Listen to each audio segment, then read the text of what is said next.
Hello, everybody, and welcome back to Core. We're here to talk about video games, and we are also the only podcast in the world not affected by global warming. We don't have to think about it. We're good. It can snow. Global warning. Did I say global warning? Did I? You did it first, and I think that would be better. Oh, and then I corrected it. Nobody tells us. Whatever's going on the globe, we don't know. We try to, I mean, honestly, it might be good for my mental health these days. Maybe not pay attention to what's going on in the globe. Nobody tells us nothing. That's right. That, of course, is John. You also heard Bo, and we're here to do it again, guys. I have some good news. You want to hear some good news? Here. Yeah. Let me play good news music. Here we go. Yes, I want to know what you consider good news. I don't know what. Actually, it's a great question. What should I use? Let's use. Okay, here's some good news music. I think. That's not good. Okay, here we go. That's pretty good news, right? Let's go. Sure. Okay. Yeah. The good news is this. So the Core podcast remains the podcast. It continues to be what it is. But it is going to be making a change. It's going to take a while because stuff just takes forever.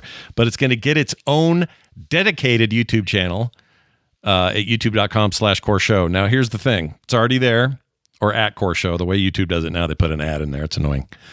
But anyway, it's a dedicated channel. You can go there right now. There's not much there, but you can get subbed early, and you'll start to see stuff pop over there, like some new headers I'm working on, some other stuff. The idea is... we're both going to play into what YouTube likes, which is if you want more discovery and people finding your stuff, it is best to have a dedicated channel to the stuff that you're dedicating your time to, and less of a one giant pot with a million different kinds of things in it. So we're gonna do that, but also it gives us a chance to put up a little extra stuff here and there, do more with video here and there that isn't tied to the podcast. Will not change or affect the podcast in any way. We continue to do what we're doing here. Every week, but throughout the week, a little bit of something here and there, that sort of thing. I'm doing this for Play Retro, for Core. The morning stream will eventually get this treatment. Shows that have like a very specific purpose in existing, us being video game coverage. It makes sense to do this. So it's already up there. Pretty easy to manage, not a big deal on my end. It'll work out so that these two will be editors, which means all three of us can post anything we want, anytime we want. I subscribed. Oh, nice. You're subscribed. Fantastic. Look forward to all the benefits rolling your way. Coming soon to the Core Show channel. Is the old Core YouTube page going down? There is no old Core YouTube page. Do you mean like where I do it now, like right now? Like when we were Heroes of the Storm show, we actually... Yeah, we do have some really old Heroes of the Storm stuff. Oh, I could probably playlist. I could playlist all that into there and have like this old playlist. It's super not relevant, but anymore. But like if you want to see stuff from 7 years ago, 8 years ago, yeah, including our Heroes charity brawls and...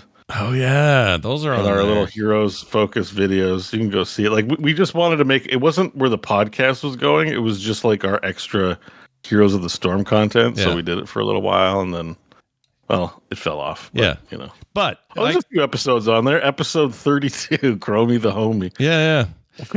I think that would have been about the time that everything started getting lumped into one place. Turns out. It's not a great growth strategy. Not that we're looking for like tons of growth, but this is a chance for us to just create a little focus, get people excited. It was a different time back then. But I was just wondering if you just take this channel and it's got the old John Jagger gets play of the game video that Bo made. That's a fantastic video. That's a great video. Share it wide and far. Yeah, because that's where it is. Yeah, but now we can move it. I can playlist all that stuff over in its own playlist and have it on the site. Sure. So that's what we'll do. We'll make it a big happy place for all things Core. And if you want to get subbed right now, if you've used YouTube before, you know how this works. You like and subscribe. Smash that. I hate that stuff. But anyway, don't smash anything. Just go to youtube.com/@Core Show and you are in like Flynn. And watch new stuff. Press the subscribe button, please. Yeah, do that softly. Save your mouse button. The aggravation. Give the subscribe button a gentle fingering, and then be on your way. Oh, okay. All right. I didn't know we were going with the fingering. That'd be a little bit more activity than is required. Mm-hmm. But we'll do what we got to do. Okay, time for us to get into it today. We got things to talk about, and we got people here to do it. Guys, how much would you pay for Mario Kart World? Turns out you're going to pay $80. This was $5. These are all confirmed things post our show a little bit. It may have been out in the wild at that point, but we hadn't really focused on it because it wasn't for sure. Nintendo basically confirmed it after their thing on Wednesday last week. But they are going to be charging $80 for Mario Kart, and that sparked a week-long sort of public discussion in Nintendo circles around that price and whether it's too high, or it means they're not going to sell enough, or if this is a tariff protection for them, or what the heck is going on. Nintendo's answer is that it's priced this way because we think this game is valuable that way. It's worth that. So of course they're going to say that. I think people are going to buy it and it will sell just fine. That's my personal take on this. But we also found out what that welcome tour thing is going to cost. And that's really what I want to focus on here is you're going to pay for what is essentially a digital manual / tutorial. You're going to pay $10 for that. Or are you? I'm not. No. But I was already out, but yeah, sure. On principle alone, John, I'm out. I am not buying that. If I get a Switch 2, great. All that stuff, fine, whatever. But I am not paying $10. Even though some would say, oh, it's just $10. What's the big deal? I'm not paying $10. You know who agrees with you, Scott? Who's that?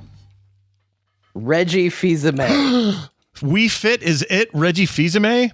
What? Yeah, he agrees with you. He doesn't think you should have to pay for that. He made some comments talking to arguments he had from the days of the Nintendo Wii, where it was debated whether or not Wii Sports should be a pack-in or not, and it was a pack-in everywhere but Japan.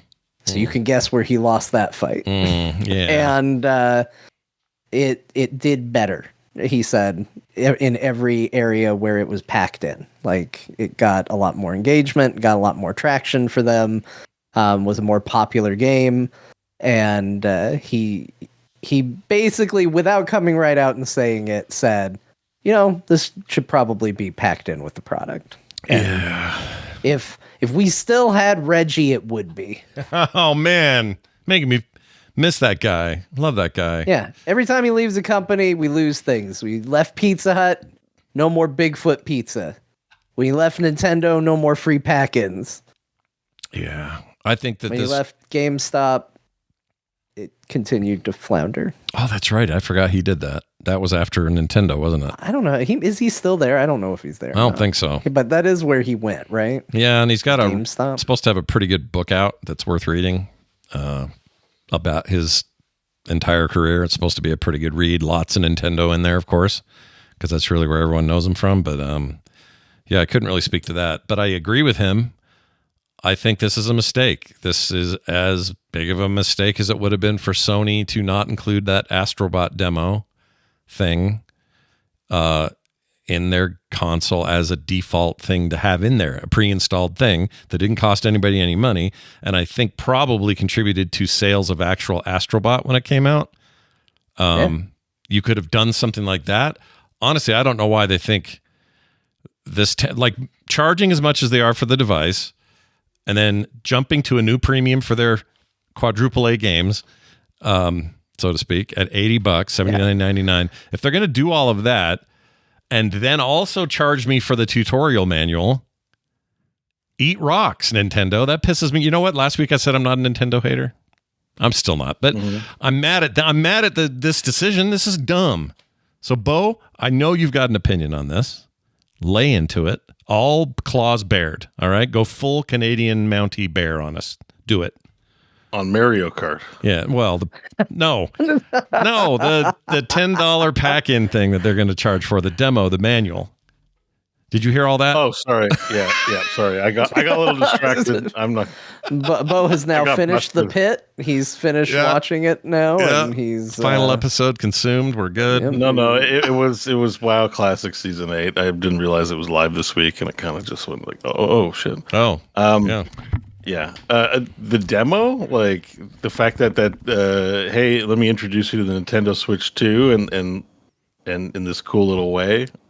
But they're charging for it. That's the question. Yeah. Sorry. How do you feel about that? You want to pay 15? Sorry. Right. No, do you want to pay 15 Canadian or whatever it's going to be? It's probably going to be about 15 Canadian, right? I mean, I'm not getting a Switch 2, so like in a way, I'm like not impacted. But when I hear this, I think, wow, that's very stupid. Like considering that they'll make money, it's not as like if you were to like lay out your spreadsheet and be like, listen, if we give this away for free, will we still make money? Yeah. And if the answer is no, you probably shouldn't even release a Switch 2. You know what I mean? You should probably scrap the whole project. Like if your pathway to profitability on this is listen, we need to charge for an introductory demo highlighting the features of our console. Something's not. There's something wrong, you know. Like it's just. It might just be that you're just too greedy, but I think it's greed. It seems stupid. Like nobody's gonna be like, "Oh, I'm gonna spend 80 hours playing this free game and not buy Mario Kart when I get my Switch." Like, it's not even like it's gonna cannibalize like other purchases. Like, how good could this be? I'm sure in terms of playtime. Like, how much attention is this gonna hold the average person?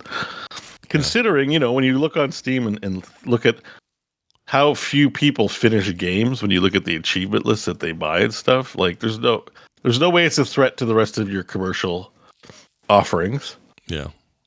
So what's the money for? What do you need the money for? I think they are doing it because they can and they'll get it. And there's rumor, not confirmed, but rumor that they are making they're going to manufacture these at a loss. The devices, not the game. They're going to make this device for the first time in a long time. Nintendo's going to lose money on day one. And use this as a loss leader to sell software and everything else. So this is a way to like scoop up some of that loss leader money? That's the only other reason I can think of besides greed. That's all I can think of. Because otherwise, well, first of all... But they could just release another game, like a small game, a micro game. That's what they're claiming this is. For old games, like... This is what I mean. They have like a you want to play Super Nintendo games? Like, okay, $5 a month. I'm like, they're already doing that. That's already, it is greedy. It is silly. Or at the very least, you know what, you make a decent point. At the very least, a compromise for me would have been if I'm already a Nintendo Online subscriber at whatever level, I get to play your weird little demo tutorial $10 software for nothing because I'm already a member of your monthly. Yes. That would have been at least something, a little something. I agree. But, you know, what if it comes out and it's the most amazing gameplay experience Nintendo's ever made? I'm not saying this is going to happen, but what if it does? What if it's like, wow, for $10, this is amazing? I guess we won't know till we see it. Because then like, their premium content should be under the $80 umbrella, right? Like, that'd be really bad. So it won't be that good, you know? Yeah. Like, that's a very silly thing that they've done. Yeah, I don't like it. $10 just feels. That's very like I think I don't know. And before you write in and say you can't believe you guys are freaking out about $10, it isn't the $10. It's the principle of the thing. People say that all the time. I get so confused by people who are like, "Why are you getting so mad about the price? Why are you getting so mad about things costing money? Why do you care so much?" Like, take a step back and go, "Why are you so excited to pay more?" If you care so much about giving Nintendo more money, go out and do it. Arbitrarily buy some shit you don't need from Nintendo. You want to give them money so bad. Go fucking buy another controller. Let people who think it's too much say it's too much and not buy their bullshit that is overpriced without having to hear about how you at home think that it's a fine deal. It's a fine deal for me. Like, I mean, then go out and buy more stuff. If you're that worried that Nintendo's going to fold, because I think $80 is too much for Mario Kart, because guess what? I don't have Mario Kart on my old Switch because I think $60 is too much money for Mario Kart. Yeah. They put it on sale for $50 and I went, that's still too fucking much money for Mario Kart. I don't know if I want to pay $40 for Mario Kart. You do, go out and do it. Enjoy the hell out of it. But that's way too much money for Mario Kart. It hasn't evolved that much. Is it a fun time to play? Yeah. But I'd rather go over to a friend's house and play their copy because I don't want to spend that much money on Mario Kart. Yeah. Yeah. I mean, yeah. So, I mean, the $80, here's the thing with the Mario Kart thing. That the current Mario Kart 8 or whatever they're added on the name of when they re-released it for the Switch. But the original Wii U Mario Kart that is essentially the Switch Mario Kart, they've now sold 2 different times to a lot of different people, myself included, at a still $60 premium price. That game is still every week on the week's top charts of top 10 games sold for the week. They're like GTA in a weird way with that game. And it has DLC. It continues to ride the wave of success and never drops in sales. It never goes on sale either. It's just always there, always making money for Nintendo. I have no doubt that even an $80 Mario Kart game will continue to do that and will probably, by the end of whatever this generation is for Nintendo, be its best-selling game for that entire run. I'll bet it is at this stage, just given history. All of that being said, they're going to sell a ton. They're going to do fine with it. All of that's true. Nintendo's not going to go under because they decided to tack another $10 on the price of their game. I do think, though, that this isn't good for the thing Nintendo's the worst at, which is working with their players for a better relationship between us. And it's not good to chisel away at people over time. And because one day you're not going to deliver again. You're going to have another Wii U moment. You're going to have another game or Virtua Boy moment. You're going to have one of these moments. And you want the faithful to stick with you, Nintendo, because you're in your own weird little bubble. You operate differently than everybody else. If you want us to stick with you, don't make it feel like we're getting nickel and dimed every time we want to stick with you. I think this is just bad PR, and it will erode over time. That's my biggest beef with all of this. Is it doesn't bring anybody in, and even if the majority of people are still going to be in and pay for it and play, and I think they will. Like, I don't think the Switch 2 is going to fail. There's a part of me that kind of wishes it would, not because I want a bunch of people to buy a system that's useless, but I actually think the Switch 2 could be salvaged. It's sort of like back when they did the DS, right? The first version of the DS kind of bombed. And they were able to take that bomb and turn it into an amazing console. Nintendo DS is one of my favorite handhelds I ever had. Had a rocky start. I kind of want that for the same thing with the Switch too, because right now Nintendo feels not very consumer friendly, and I feel like a big hit might turn the tables on that a little bit and make them go, oh, you know what, maybe we should be a little bit more pro-consumer, and I think that would be good for them. So I don't want it to fail in the grand scheme, but I would like Nintendo to maybe have a little bit of a, maybe we should do more for our players. I don't think that's going to happen. If I was going to put my money on anything, it's going to sell great and it's going to do fine. Yeah. But I will tell you, I have a Switch, doesn't get used a lot, kind of frequently say, I don't know where it is, and I think it's covered in dust. But there was a part of me that when I watched the presentation for the Switch 2 said, you know, my son's just getting to the age where he's going to be interested in video games. He comes in now and asks about it, which is more than he did before. Usually it was like, Dad, come on, let's go play with trucks. Now, every now and then he'll come in and be like, hey, let's play something. And I've heard from you, from Kyle, from a lot of people we know that have kids that are just a little older than him. They're all starting to get into that, like, oh, we played this game together. We did this game together. Yeah. And I'm starting to get envious of it. I'm like, oh, that'd be a lot of fun. And so when the Switch 2 came out, I was watching it in the back of my mind thinking, is this going to be the first console that my son and I sit down and play together? And I was kind of entertaining that notion. As soon as I saw the price, I was like, no, we'll figure out a different way. We'll play the Switch 1. I'll load up that handheld that I have that looks like a Game Boy, plays like a Game Boy, isn't a Game Boy. I have the SNES Classic that they sold, another way for Nintendo to resell their old games. Maybe I'll hook that up to a TV. Lots of ways I can have Nintendo experiences without having to spend $90 on Mario Kart. Yeah. So that's what I mean, though, and I think what you mean when you say chipping away. That's another person that could have been in, and consumer unfriendly decisions turns my potential into a no. And I don't know how many new people are seeing this going, well, I was never pro Nintendo, but I am now. And eventually they are going to erode what they have. Yeah. I think that's dangerous for them. Feels like they haven't learned from their Wii U lessons or whenever else they've done big goofs like this. So I don't know. I don't think that, like you alluded to, I don't think this affects their bottom line in the short term.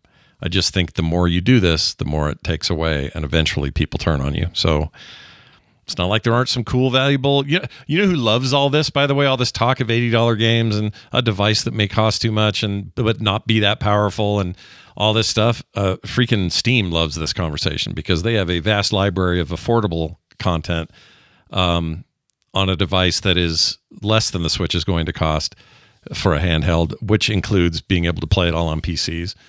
Like I can't help but think Valve is just fine with this kind of marketing, because in their minds they're like, well, we'll do okay with our Steam Decks and our whatnots. Yes, you can't get Mario Kart there. Yes, you can't get these other things, although some people will hack it and it'll be there in minutes. So look forward to that. That scene's always existing. But anyway, sorry, John, you were going to say. I'd love to see Steam come up with a, because, one of the things we always hear when we talk about, well, I'm not going to give a kid a Steam Deck. I'd love to see Valve come with a more affordable, little more durable, maybe a little less under the hood, but more family friendly version of the Steam Deck. Sure. And throw a direct competition right at Nintendo. Hey, you want to spend that kind of money? Buy this. Here's a fun handheld you can use with the whole family. Yeah. And guess what? Your Steam library will pull right into it. You don't have to spend any money on a library of games. You can just go play. Go play what you already got. And if you don't have any anyway, there's just such a vast option to pick up whatever you want for pretty cheap. And there's sales all the time. And I know that there's a store on the Switch, and the Switch 2 will have it too. And you can get indie games there. And it's not like everything's $80. I know that. But I want to be in an since these are all ecosystems now, I want to be in one that respects. At least I feel like they respect me. They respect my dollars for sure. They want the dollars, but do they respect me as a gamer? Do they respect my devotion to their ecosystem? And when they don't, I get antsy and I want to get out. So there's that. Get out. Let's move on to, this is a couple other things related to this. The pre-orders got delayed here and in Canada due to tariff concerns. A bunch of those tariffs got delayed, so that may mean Nintendo will very quickly reinstate some date or another, but they originally were, I think pre-orders were supposed to be yesterday, and because of the tariffs that were enacted last week, they delayed that. They didn't say that it would affect the price as stated. That price was going to stay the same. It was just about how soon could we order them. So they're all trying to be strategic and ready for these sort of haphazard way these tariffs are getting thrown around. So that's a thing. We also got on the 10 Hams line this note from Tejer in Paris. Speaking of, he said, hey, I felt personally attacked by Bo on the latest episode. And I wanted to clarify that me calling Scott a Nintendo hater on Discord was a joke. Scott is a lover, not a hater. Bo, on the other hand, I think he's kidding. Or maybe he's not. Maybe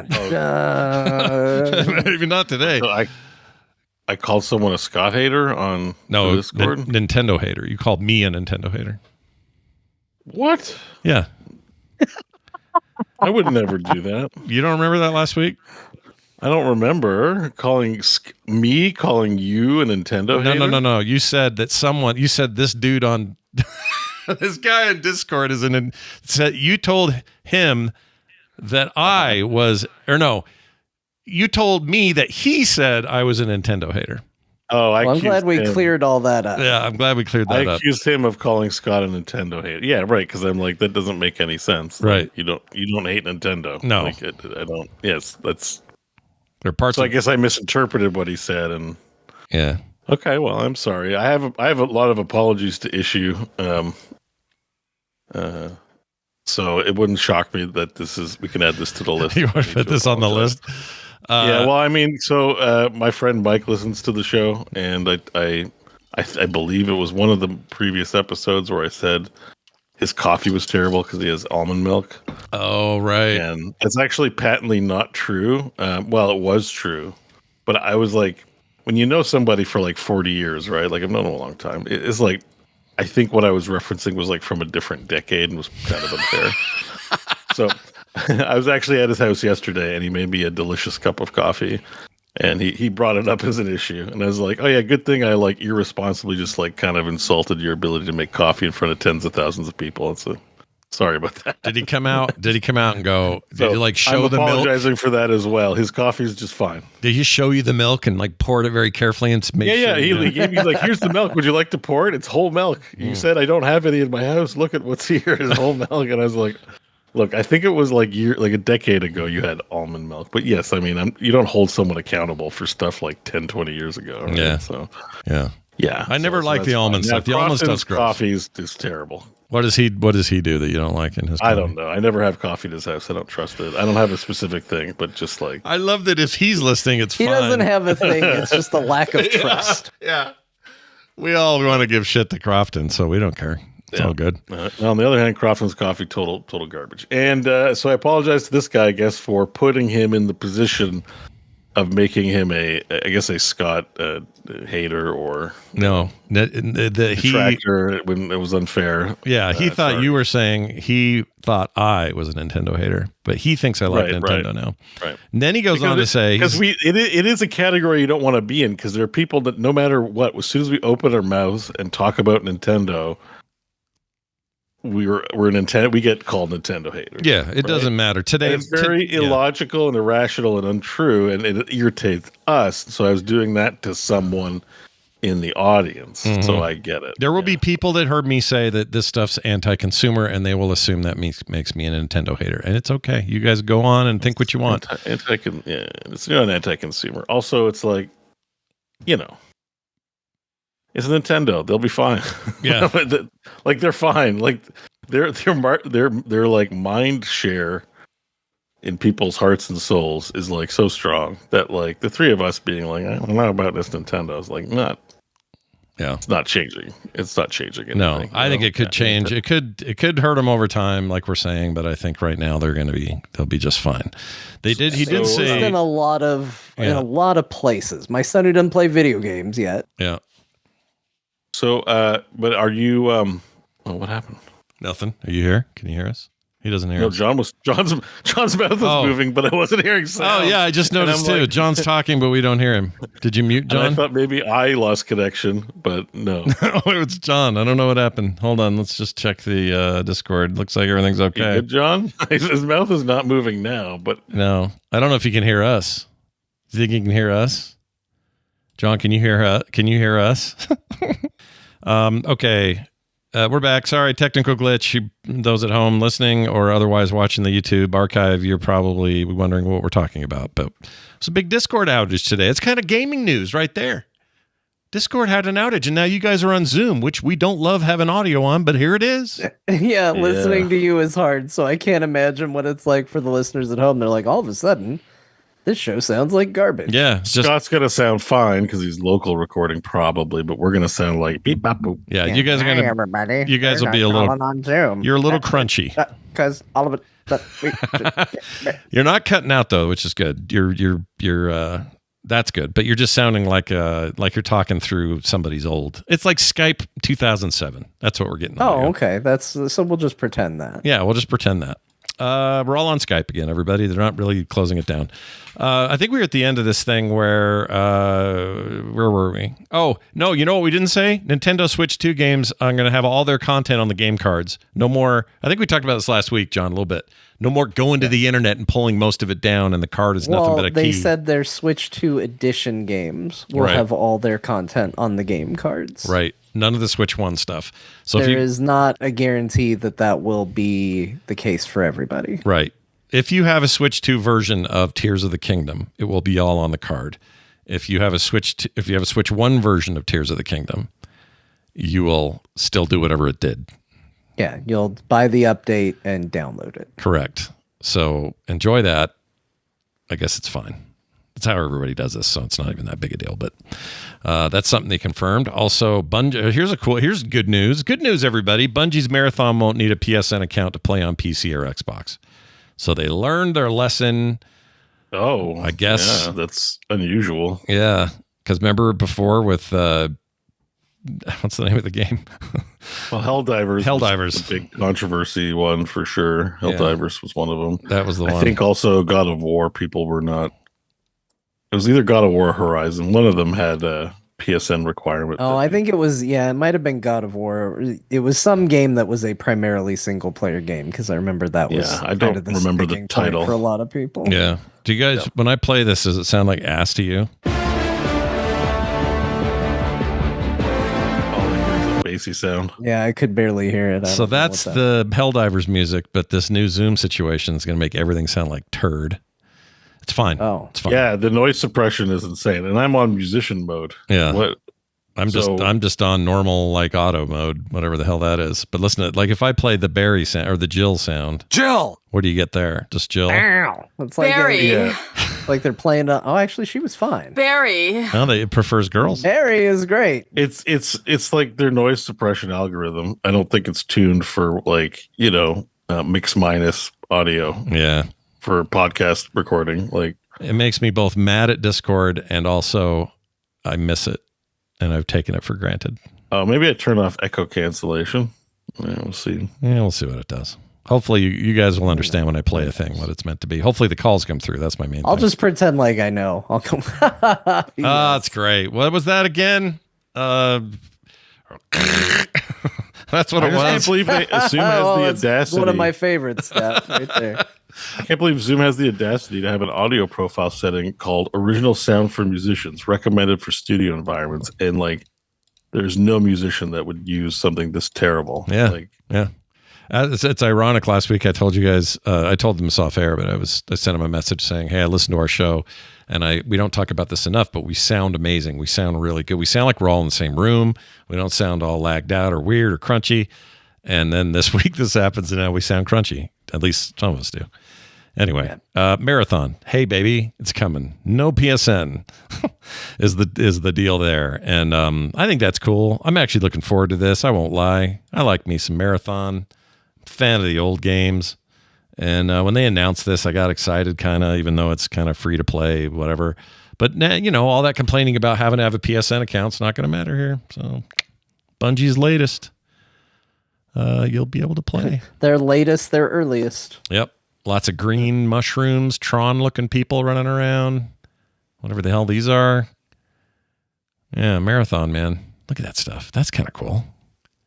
Is that coming out this year? Yes, it comes out. Hold on, I'll get you a date. I'm sorry, I take it back. They didn't give us a date. I guess we still don't have a perfect date. We just know we don't have to log into PlayStation on any other competing consoles. You will still have to on PlayStation, by the way, because you can't play on PSN without it. But multiplayer on Xbox and PC versions of this game will not have that. I like this trailer a lot. This gooey stuff they're making robot people out of, it's pretty rad. Kind of makes me want to know more about Marathon. Can I make my own robot at home? I already have some caterpillars. Yeah. Tell me more about your gooey game. All right, there's that. Triple I Interactive did a showcase. Maybe it's one we should keep our eye on, says John. How so, John? What is it about this? I just thought some of the stuff they showed are cool. Well, one, the game, the thing even advertises like no hosts, no ads. We're just gonna show you games, which is kind of ads, but. Like they're just gonna do it. They're just gonna go through and lay out some stuff. And I see we've added one of the things that was shown here as literally its own segment to talk about. So we'll get to that. But I saw Endless Legend 2 was its early access window, and it got shown. So that seems cool. Yeah. Lots of interesting, cool indie titles were shown here. I just was looking through it. I was like, man, some of these look really good. Escape Simulator 2. I know you had talked about the first one on that. Very good game. Yeah, I like it. This Outbound game has a VW bus that looks exactly like a VW bus that my dad owns, that he always says he's going to restore and still hasn't. But that's on there. That looks cool. What's this Deep Rock Galactic Rogue Core business? Well, that was the thing we were going to get to next because, they announced a new Deep Rock Galactic game, which is a 4-player co-op first-person shooter roguelike, which is kind of what I thought Deep Rock Galactic was sort of already, but this is like it's a new thing. It's a new thing. All right, so this isn't just a mode. They're making a new game, and then in that game you do roguelike stuff, probably die some, and then have some things off outside of the mining where you improve your skills or whatever, and then go back in, do better this time, like the roguelike thing. But it just looks like Deep Rock Galactic. Yeah, well, it's in that universe, so probably appropriate. Okay, well, I say this and act like I'm all confused, but I'm actually all in on whatever the hell they do. So, I like me some Deep Rock Galactic. I'll play whatever Rogue is. Rogue Core coming to early access. Interesting. You can request to join the playtest now. This is what Steam says about it. This is Steam's description. But it kind of just sounds like Deep Rock Galactic. Deep Rock Galactic Rogue Core is a 1 to 4 player co-op first-person shooter action roguelike featuring sci-fi dwarves, alien horrors, and procedurally generated caves. Join the elite dwarven reclaimers and fight through perilous mining facilities infested with deadly core spawn for Rock and Stone. Core spawn. Rock and Stone. Rock and Stone. Oh, but they do have an FAQ, and the very first question, how is Deep Rock Galactic Rogue Core different from Deep Rock Galactic? They knew what you wanted to ask.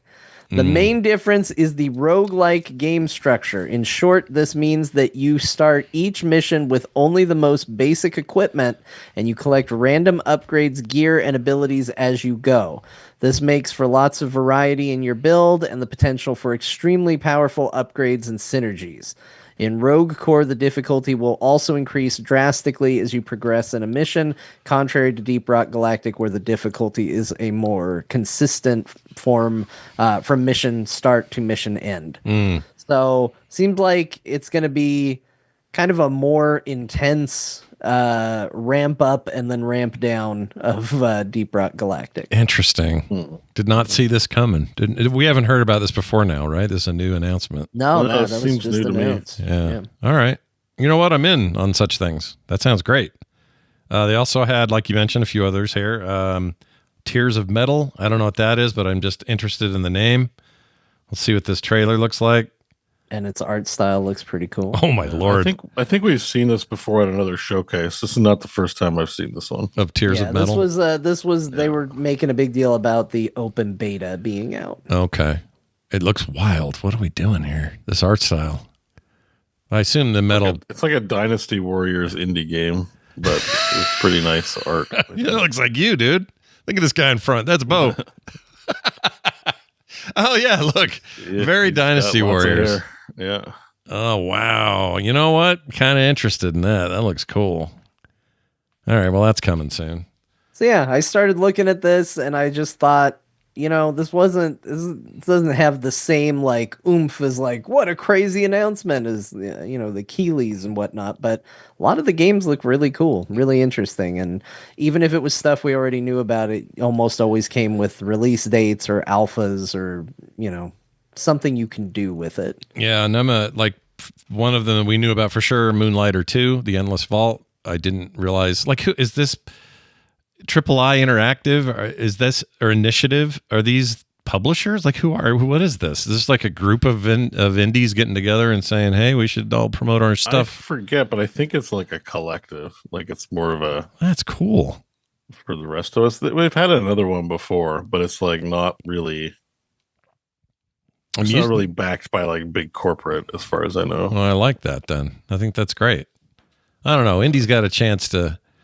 Ooh, that new store interface looked good. Bunch of studios banding together to share news. So yeah, it looks like it's like a cartel basically of more indie or just AA developers. Just like sign me up, man. It's a direct for the rest of us, or showcase for the rest of us. I guess where you don't have to pay like tons of money to have your shit featured on the video game awards or whatever, that kind of thing. Or have publishers have to run their own. Like you can get away with it with. Who's the big one?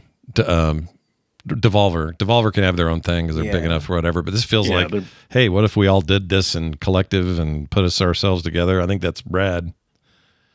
Escape Simulator 1's awesome. Oh, John mentioned that. Outbound, I think we already knew about. And Shrouded's in this. They got a big update coming. Yeah, apparently there's a big update. I might start playing this soon. I know I like to wait for 1.0 on stuff like this, but I might. There's been enough updates and enough buzz around like that they're pretty unlike Valheim, which gets an update once every century. These guys have been doing pretty frequent updates. Yeah, and, the game was fun. Like the combat's like pretty good in this game. Did you know they were getting zip lines and tubeways in Update 7 of Timberborn? Did you know this? Yeah, I saw that. That's exciting. But Good not Lord. May, but yeah, Timberborn. I mean, that's the thing about Timberborn. It's already an amazing game, and it's not in 1.0. Yeah. And definitely one of the tedious things is terraforming the land in a way that you'd like. So, yes, more 3D building, please. And zip lines just sound cool. Heroes of Might and Magic, the olden era. Oh, man. This is exciting stuff, guys.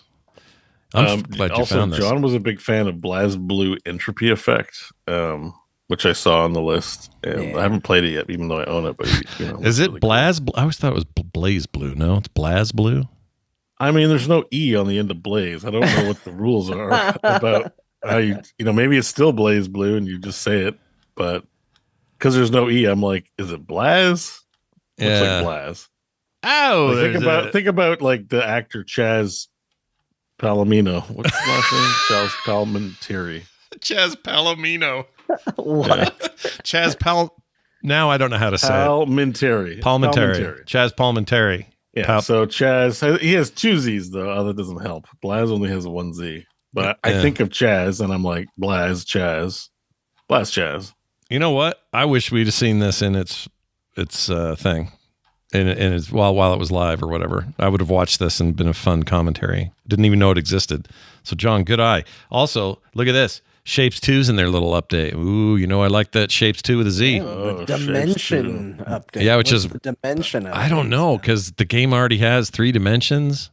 Let's see what they the shape dimension. Let's see what they do when you move up here. Okay, I know the trains are getting an overhaul. I heard that. Shapes 2 dimension update. What does that mean? Maybe it's just the name of their update. Maybe it's just maybe it's not like a new feature. Yeah. It's not like they're adding You're probably right. Tubes or zip lines. No, beaver tubes. They're not adding those. No beaver tubes. Just that sounds just updating it, and they called it the dimension update. Sure. This other one I've been looking forward to. These guys made a rally game not too long ago. This is called Over the Hill. This is their new game. And I loved that rally game, but it was basically this camera pulled way back vehicle thing where you're doing rally races, lots of physics and that sort of thing. But this one is more like, all right, we got crazy terrain to get through. Similar looking, kind of vibe and graphical treatment and lighting and everything.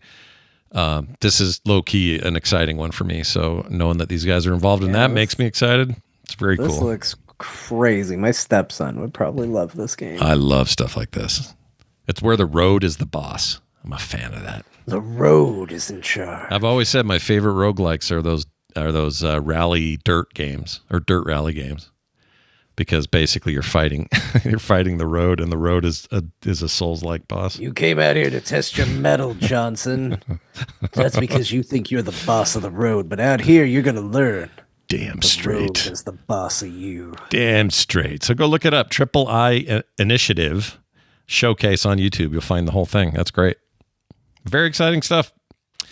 All right, we're going to take a break. It feels weird. Do we want to do Martha and then break? Oh, we can. We can do Martha now. Back for a little longer. Well, I don't know. Well, no, we've been for the live people. They saw our weird pause in the middle, but everyone else thinks it's just normal structure. So that's true. Yeah, they don't know. They don't know. They have no idea. So we're gonna. They know. They don't know. So we're gonna take a break while they don't know, and then I know John already pooed, but go get some water or something. Yeah, that's what John wanted. I'm like, hey, I keep going. I took care of all sorts. You took care of all the business. Yeah. I did not. However, I got to pee real bad. Anyway, we're gonna go all do that when we come back from the break. Dear Martha Game Show. We're gonna have our week in gaming, of course, and some feedback from you guys. Stay tuned. We'll be right back. And we're back, everybody. Welcome back to the program. Thanks for letting us take a little bit of a break, because now we have to come back and do Dear Martha. Yeah, that's right. A little segment John works on where he either tries to stump us or himself or just who knows what. I don't know what today's is, John. Stump himself. You'll have to explain it. What are we doing for today's Dear Martha? Well, we're back to the game show, boys. We didn't do that last week, but I got one for you this week. So we're back to playing Guess the Game. If this is your first time listening, here's the rules for this. I am going to read a Dear Martha letter And I'm going to use that letter to review a video game and do a bad job of it. Also, Excellent. It's going to be a negative review. You might love the game at home. You probably do love the game at home. It's going to be a bad review. Right. A bad review written badly. Holy and now shit. These two, and you at home, can try and guess what that game is before I reveal it to them. You guys have been doing pretty good on these, so this one's a little bit of a mixed bag. I think it's an easy one to guess. Okay. As a result, I'm not giving you any multiple choice. I'm simply going to tell you it's a Game Boy game. All right, here we go You get then. to pick from the vast library of Game Boy games. There were many of those, so this should be interesting. Here goes. My dearest Martha. Ah, the original Game Boy. What a piece of nostalgia it is. Can you imagine being so enthralled by the idea of portable gaming that you don't even care you're holding a brick substitute that displays games in the most appalling shade of puke yellow and almost black, all on a screen that is almost impossible to see except in near perfect conditions? Well, people were really starving to not have to look at their friends and loved ones back then, so they gobbled it up. Despite being a literal abomination, the Game Boy sold incredibly well, and a market of Game Boy exclusive games quickly flourished. This device would go on to bring us iconic versions of franchises we already knew, surprising sequels, and launch one of the biggest IPs of all time. So I decided to try one of these notoriously popular Game Boy games, and Martha, like the earliest version of the system itself, it sucked. I live in modern times, with modern distractions that allow me to ignore the world all around me. I don't have time for a game that tried to simply ride the success of what came before in some toned-down version of it. What was the innovation here? A chain chomp? Platforming? The big reveal that it was all probably just a dream? And why do people like the soundtrack to this game? They base so much of this around music, and yet it is playing on a console that originally had one dinky speaker that it would have gotten jealous at the sounds digital watches made. I give this game a 0.5 out of 10, because in 2025, seeing an egg of just about any size is actually now impressive, let alone a giant one. Yours in this life and the next. Blowy Fish 93. Oh, shit. All right. Eggs. You had me with the egg reference maybe a little bit. All right. So our possible answers are... Oh, we don't have that. We just have to think of it. No. Yeah. Blowy Fish. All right. I like that you're just like, the name. I'm going to stop putting hints in the name, probably, because you're like, let me ignore all the context clues and just see if I can figure out what this name means. I mean, to me, it's two things. It's egg and blowy fish. And the egg sounds like Super Mario Brothers 2 with the stupid egg thing and Birdo and all that. And then that game also had blowy, fish that had the big blowhole thing in their face. So that's why that led me down that thing. You said stuff about chain chomp, platforming. Uh-huh. Problem is, I don't think 2 was straight up on the device. I think it would have been... Okay, my guess is Super Mario Brothers Land. Super Mario Land. Was that what it was called? Mario Land, yeah. Super Mario Brother Land is going to be my pick for what this is. Bo, what do you think? I don't know why I think of Kirby, but could be. I think of I'm just trying to get the title. What's it called? Kirby also has fish in it, like Kirby's fish Adventure on Game Boy, I guess. Yeah, that sounds right. I don't know about the soundtrack though. That's throwing me, but I can't really think of. Yeah, I'm gonna go with Kirby's Adventure just so we don't spend a long time. Yeah, and I just noticed someone in the chat says. Sir Whiskey that's Jack Game Boy says, Advance. It's Kirby's Dream Land for Game Boy. Dreamland? Okay. Someone in the chat says Link's Awakening. Chain Chomp is definitely in that. Oh, Link's Awakening? That might have a good soundtrack to it. I mean, they all but kind of Literal do. Abomination, Link's Awakening was awesome. Yeah. You get so hung up on this. In the description for this feature, I said you might like the video game. It is a negative review. I like this. That happens every week. Okay. It's a thing I'm getting used to. But I was like, nobody could possibly like that video game. not like that video game. What? All right. I'm going to switch to Link's Awakening. Okay. Yeah, I think that's actually a good idea, but I'll stay with Land, Super Mario Land. How'd we do? Even though I don't really have a and there was there was a little bit of time where I didn't think anybody was going to get it. I was watching chat. Nobody was getting it. And then everybody started to get it. Oh, shit. And they got it so well that they even helped one of you out. Oh, shit. The answer is Legend of Zelda Link's Awakening. Oh, man. Nicely so congratulations to Bo for following the context clues after Scott read the chat for him. I thought, No, you that both was good. worked together with the chat to get Bo the correct answer. That's what I love. Chat had it. Yeah. Scott read the chat's answer, and that inspired Bo to change his answer and get it correct. So for those who just like the breakdown of it, here are your hints. Yeah. One of the big things that was very interesting about Link's Awakening is that it did feature a lot of NES cameos that did include a Chain Chomp, also included Goombas, but I didn't put that in there. The feather item, which allowed Link to jump, which did lead to platforming levels. There is a reveal at the end that it was all possibly just a dream. He does see the big whale in the sky after he wakes up. And that whale was called the Windfish, which is a slight reference in the Blowy Fish 93, the year the game came out.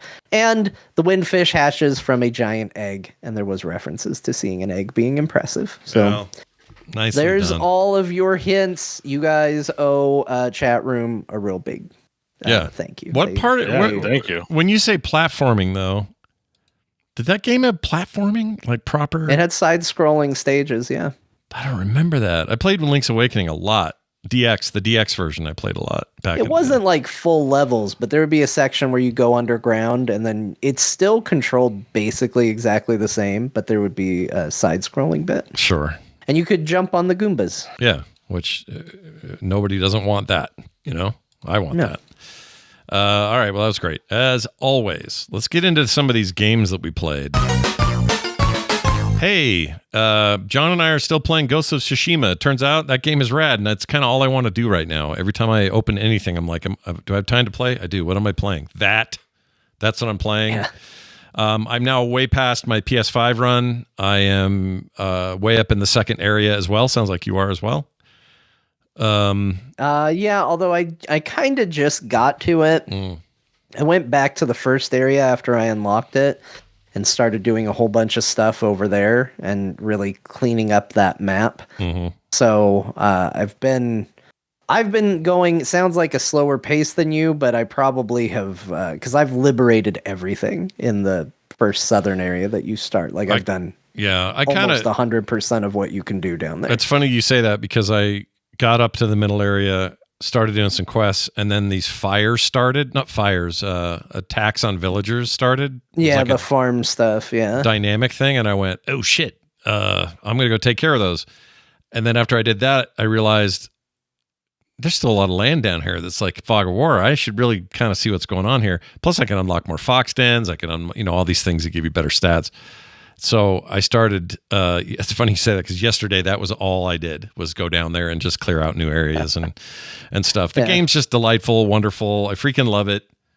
I don't have anything super new to say except I can tell you where I know exactly where I was in PS5. I was exactly at the point of getting the uncle out. Because you always said you're about to beat it. So did you not know there was a second area afterwards? No, and in fact, this one, which includes the DLC, has that extra map up there. The original game didn't have the extra. It has the middle, but not that the tip. It didn't have that other part. And so I thought I was close to the end and that I had just sort of skipped a bunch of side content.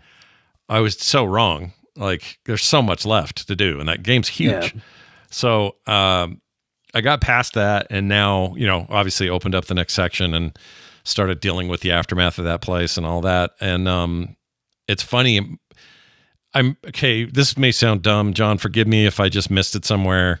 I'm going to feel really stupid about this, but I swear in my first playthrough of that game, Sensei Bo guy, the voice actor from Ishikawa. Lost. Yeah, that guy from Lost. That guy's he's one of my favorite characters in the game. He's fan-freaking-tastic. He trained me on the short bow, right? And then did a bunch of short bow shit.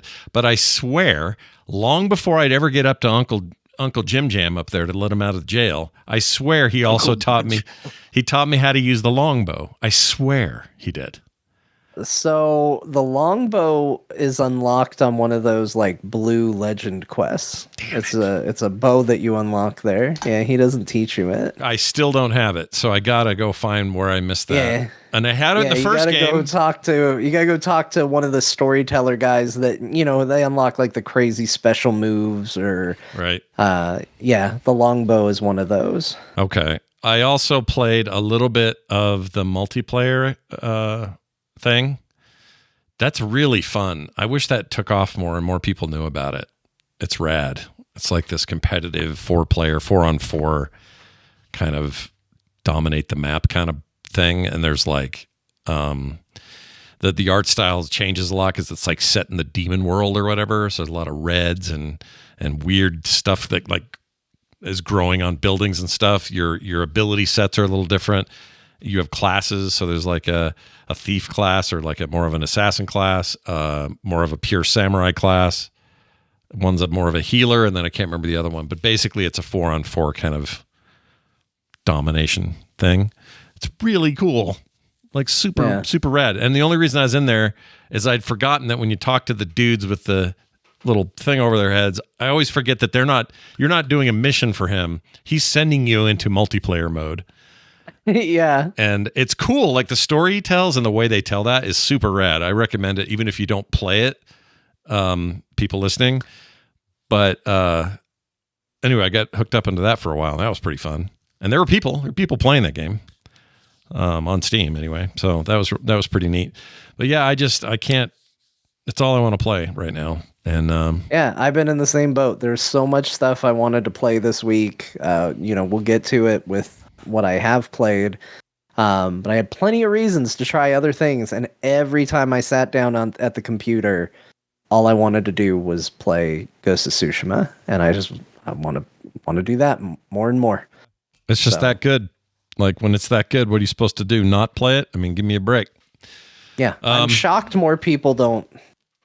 Again, like it's not like I heard it was bad. But for how good it is, I'm shocked at how underwhelming the reception from people I know and talk to was. Like, you're the only person I know that really super highly recommended it to me. Mm-hmm. And even you were coming to it a little later than I would have expected. Yeah, I definitely missed the PS4 version of it because it was also kind of a turner. We knew that PS5 was right around the corner, and it just kind of felt like, why am I going to pick that up now? And then when they enhanced it and made a better version for PS5 and up the frame rates and all that, I was like, all right, I'm in. I'll see what this is finally like. And critics-wise, it was really highly regarded by people. But it's also a very serious take on feudal Japan. It's not dorking around. It's not, in some ways this goes against my usual thing of like, well, I need some kind of fantastic stuff going on in my historical dramatic video games. But for whatever reason, well, this does that. It just does it in that Kurosawa Seven Samurai kind of way. Yeah, like I fought a ghost and it was a person in a white robe. Right. And they were very much a person. Yeah. Yeah. But they're like, oh, a ghost. And, there've been some interesting things. I had a fight with someone where I had crows and like a whirlwind around me. It kind of sidesteps reality just enough to stay grounded. Like it doesn't even go as far as like Game of Thrones, right? It's more grounded than even something like that. But I think the reason why I don't mind is because it's medieval weapons. You got swords, and the biggest thing I've seen so far is someone who had like a little fire cannon thing that they shot at me. Right.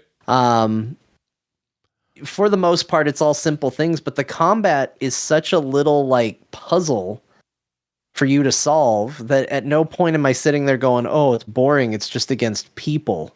Like, it's exciting because the way the combat plays out is exciting and they keep ramping it up. Like, I felt like, man, am I getting too good at this? And then I went to the second area and started getting ambushed by Straw Hats, and I was like, oh, they're brutal. These are now like mini duels every time, except it's now 3-on-1. And the game does a really good job of slowing you into the combat, because at the very beginning I was like, well, this is a little silly. I've got 5 guys around me, and the other 4 always wait to attack. Yeah. Like, it's always, okay, which is the one guy that's going to attack me? But then after a couple hours of playing, I noticed, oh, they're fighting at the same time a little bit. Now I have to kind of dodge this. And, oh, now I'm fighting archers that fire a volley of 3 arrows instead of just 1. And you just start to see that slow ramp up in difficulty without it getting crazy, without it being the thing I always make fun of modern military games where it's like somebody strapped a bedspread to themselves, so now they get shot 80 times before they die. Yeah, no, it's magically good at that. You feel the ramp up, but you don't feel it in either a shocking way or it doesn't take too long. Like, you're like, you'll come around a corner in a new area and go, oh shit, this guy is basically the big thug guy with a giant shield, like the big, what do you call that? The taller shields. But instead of swinging one unblockable hit, he swings 4 times. Or the guy with the mace he's not going to stop. You need to get out of there. You can't just let him miss once and then hope he doesn't hit again, because he's going to keep going. And they just become more relentless. So you have to change up your strategies and fight just a little bit differently. It's just so damn good. I love it. Yeah. The game's great. Anyway, we'll keep playing that until we beat it. It's awesome. You're going to just have to keep hearing us talk about the old samurai game that we started playing because a new samurai game came out. Yep. It's such a weird confluence of why we're even playing it. It's just so weird, but here we are. Yeah. Also, what else? Oh, I played... So when I wasn't playing that, I had very little time this week. It's kind of a crazy week, but I had time to just kind of be a little casual. And what I chose to play casually was Pac-Man Championship Edition DX and Pac-Man Championship Edition 2. Yeah, sequel in its original game. So these are games, That's I think... one where you go ahead. Play with a bunch of people, right? No. Well, there might be multiplayer stuff in the second one. I don't think so, though. It's really just... I meant to pull video up. I'll do it real quick. The video that you'll see here shortly is basically just Pac-Man on, it's just supercharged and kind of insane. Yeah, this is the one where it goes crazy, right? Like, you eat ghosts and it just gets nuttier and nuttier and crazy zoom-ins and stuff like that. Yeah, right? so here's a good example. This is from the first one. You get tons of ghosts behind you. You have lots of different not DLC, but skins. So I can be Dig Dug in this game if I want to, and I get chased by the Dig Dug enemies instead of ghosts. There's a Rally X skin that you can play, but basically it's this techno-infused music, this really intense gameplay, and you get faster and faster and faster, and you just kill tons of these ghosts at once and get huge scores. It reminds me more like a kind of thing you'd see in an arcade that's like designed to draw everybody over to that giant Pac-Man machine is what it reminds me of. Yeah, they actually found a way to arcade up Pac-Man in an arcade game. Yeah, possibly the greatest arcade game ever, and now it's even more arcadey, and I'm not sure how they did it. But 1 is still amazing. 2 was not as well received, but I like 2 just fine. I don't know why there's the beef around it. I think 2's got some neat stuff going on. But 1 is pretty special, and it feels kind of it's inventive in ways that I always forget how rad it is. And just all these choices of like, oh, I want this background music, or I want the ghost to look like this, or I want my Pac-Man guy to look like an old pixel one, or I want it kind of 3D, or I want it to look blurry and weird, or these different motifs really keep things fresh. And this thing is so good on Steam Deck. It's kind of gross how good it is on there. And they're certified there, so they work really well. So anyway, I played a bunch of Pac-Man Championship Edition 1 and 2, and it was like 2011 in here. That's what it felt like. Yeah, that's awesome. Yeah, it was really fun. John, what'd you get up to besides Tsushima? Tsushima. All right. Well, I already saw it in chat. People are asking. They want an update on FedEx. Oh, PC. Right. Yeah. For people that don't know, last week I was going to talk about my new computer because it was supposed to be here Wednesday of last week. And as of the show, right before I went on the show, I found out that FedEx for the second day in a row could not find my house. So what I ended up doing, because apparently what happens is typically when FedEx tries and can't find your house or there's a problem, they'll try again. If there's another problem, they'll try a third time. And if that doesn't work, they send it back to who shipped it. Although, Scott, you've tried to send me stuff and I have a feeling they didn't send it back to you. I should say I never, those two things that we talked about, I've never seen those again. That was the end of that. So I decided to, instead of risk that the driver who can't find an address he's probably driven past multiple times, hope that he finds it off of a note, I told them to hold it at their office, and I drove almost an hour and picked it up myself. I did 50% of the work that FedEx is used to do, the delivery part. Sure. But it did mean that I got it on Friday, and it was guaranteed to show up because I went and got it myself.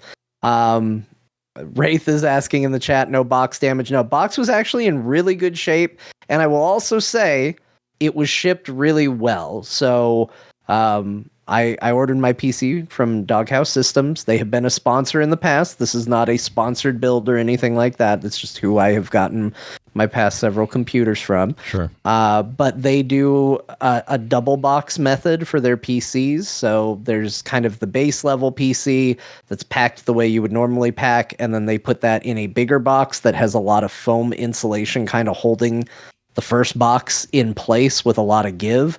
So it's got a lot of ways that it can kind of be held, and neither box had any real damage to it, and it was in there real secure. So it was in good shape. It looked great. And again, I'll give them another shout out because they did good. John over at Doghouse listened to Core and heard me talk about the FedEx woes and actually contacted me before I heard from them saying, I'm so sorry about what FedEx is doing. Here's the information I have as the person shipping it. You know, hopefully we get it figured out. We will get you taken care of. We're figuring it out though. And I told him, I was like, I think I'm going to just go pick it up. It'll be fine. Yeah. And they had it.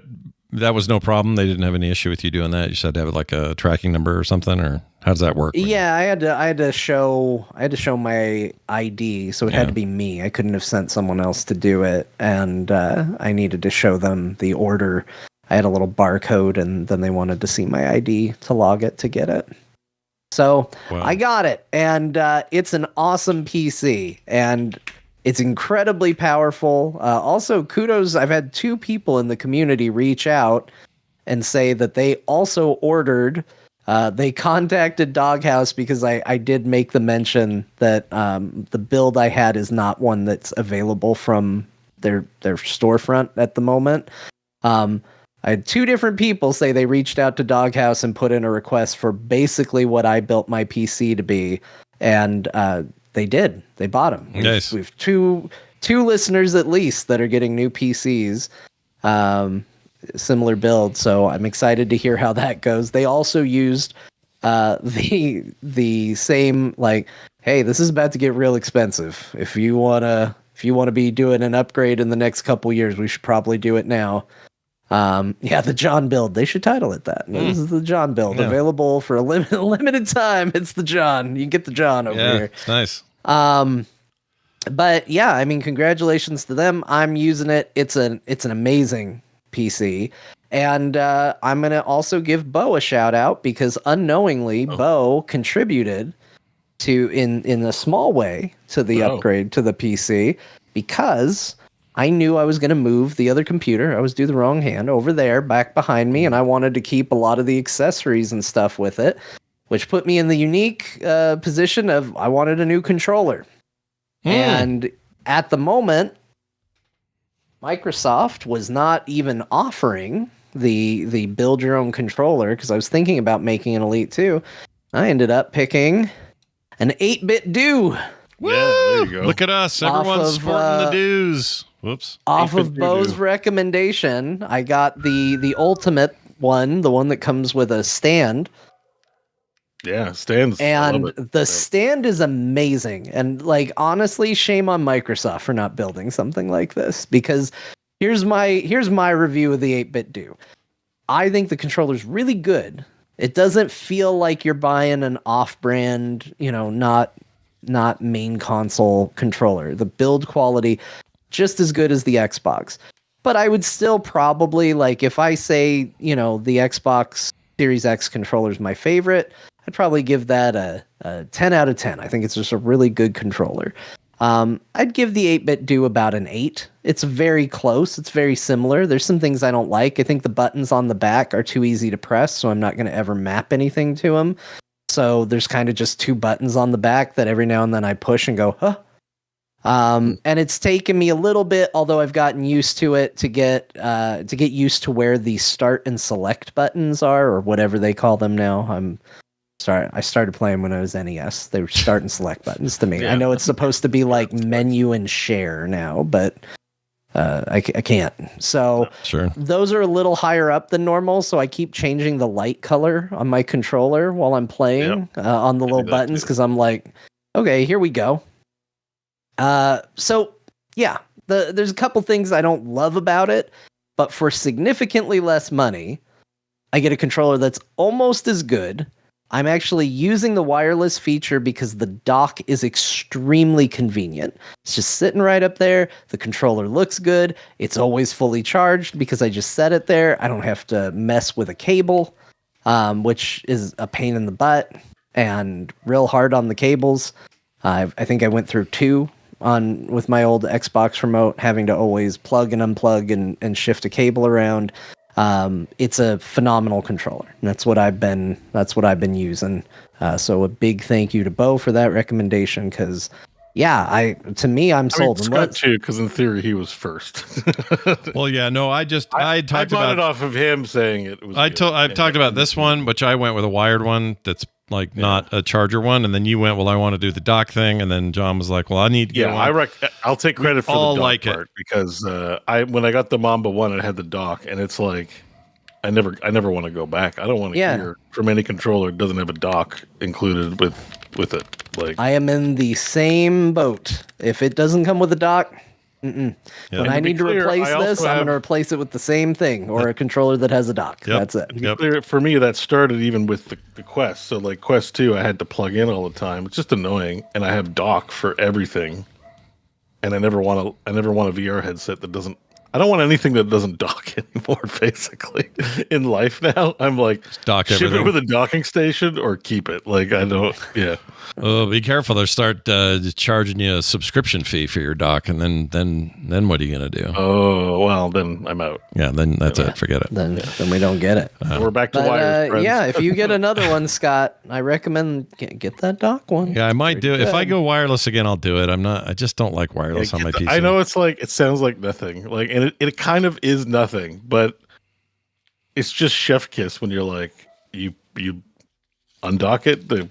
It's full of battery, and make satisfying like little sound in a lot of cases. I don't know if the 8-bit do does, but I know Mamba, when I would dock it, it would go ding, and I'd be like, the sound of charging. Like it's all aesthetic, but it's mostly aesthetic. But yeah. Well, three big thumbs up for all three of us then for 8-bit do though. As far as third-party controllers go, they're my favorite. John's review is like, it's like worse than the Xbox controller. But if you want the spread of reaction, I actually like it better than the Xbox controller personally. It's not the argument. For what I need, for what I need, I like this plenty good. Like there's nothing about this I would trade. It's one of those things. I have always been I grew up on N64, where if you went over to a friend's house, they gave you the Mad Cats, and you knew you were a lesser class citizen at that point. Right. You're like, I understand my place in the world. I'm like garbage. Unless you had a really nice with friend. A garbage controller. Right. Some friends are nice, and they take the garbage controller and give the guests the nice controller. Sometimes, but that was not me as a host, and that was not me as a guest. So that was never. That was never the case. So to me, for the longest time, off-brand controllers were, you just don't do it. So my review is meant to be more of a like, hey, I know Scott said this, I know Bo said this. Now I'm dragging myself here too. Like, it actually feels like a legit controller. It doesn't feel like you're buying some, you wouldn't be disappointed if someone handed this to you. I mean, I literally have a working Xbox controller behind me, and I would rather use this. Yeah. Because the wireless and the fact that it's always charged and all of that, like, it feels great. I do have, like I said, 2 really small things that I don't love about it, and that's it. And they're pretty tiny issues.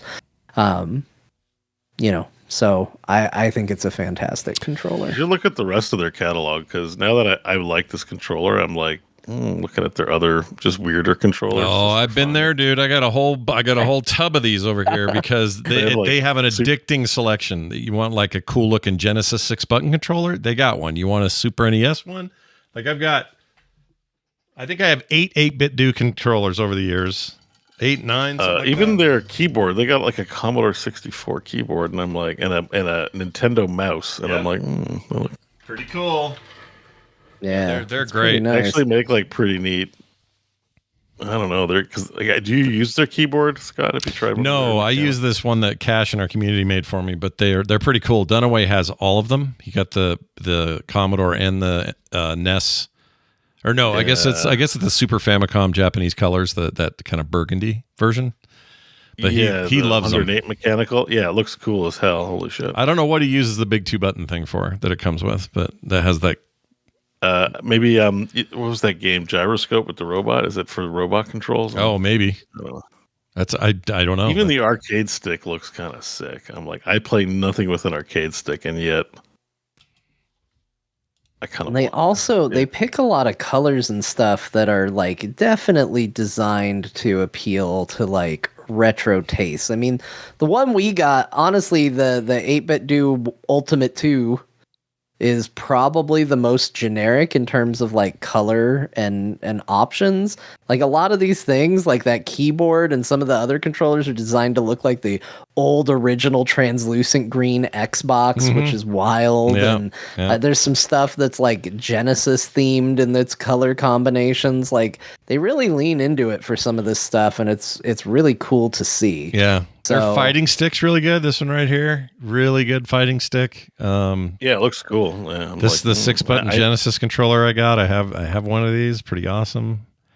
I have this NES Super NES themed one. It has sticks on it. I have one of these. I have this green one that keeps flashing by. It's kind of gross, actually. All the things that I have. And they have an N64 thing. What do they do here? I forgot. Oh, you can buy mod kits. So like if you got an old broken controller and you're like, shit, I can't fix it, the stick's busted or whatever, they'll sell you these kits.